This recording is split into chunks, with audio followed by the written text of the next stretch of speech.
मेरे बच्चों good afternoon.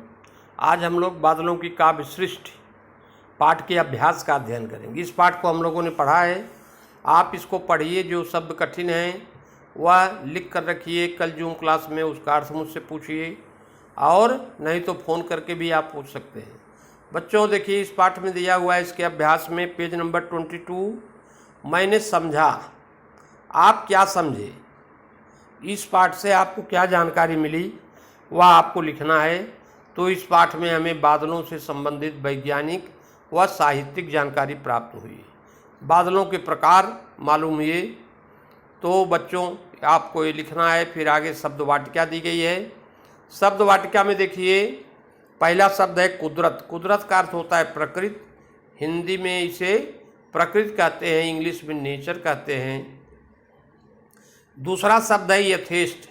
यथेष्ट का अर्थ होता है पर्याप्त, काफी। तीसरा शब्द है जलधर। जलधर माने जल को धारण करने वाला, अर्थात बादल।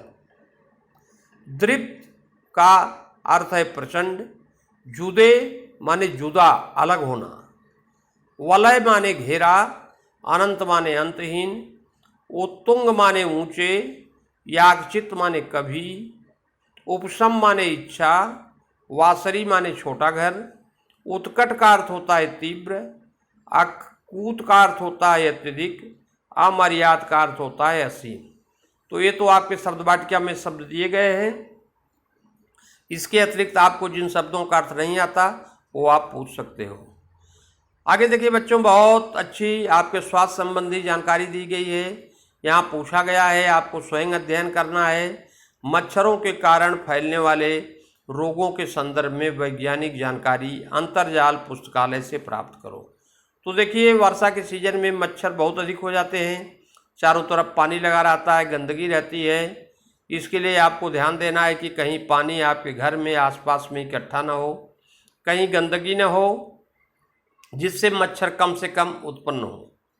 अभी देखिए, मच्छर के काटने से आपको बहुत सारी बीमारी हो सकती है। इससे मलेरिया प्रमुख बीमारी है। ठीक, तो मलेरिया का लक्षण क्या है? इसमें बुखार आता है। और इसका उपाय क्या है? हमें अपना खून, ब्लड जा करके चेक कराना चाहिए, डॉक्टर के पास जाना चाहिए और तुरंत उपचार शुरू करना चाहिए। तो इसी तरह से मलेरिया के मच्छर के काटने से और सारी बीमारी होती है बच्चों, जैसे डेंगू है। ठीक, तो ये सब भी मलेरिया मच्छर के काटने से होती है। इसका बचाव हमें स्वच्छता पर ध्यान देना है, कहीं घर में पानी नहीं इकट्ठा होने पाए, इस बात का हमें विशेष ध्यान देना है। बच्चों, इस पाठ को आप पढ़िए। कल फिर मैं इसके अभ्यास को हल कराऊंगा, आप लोगों को बताऊंगा। धन्यवाद।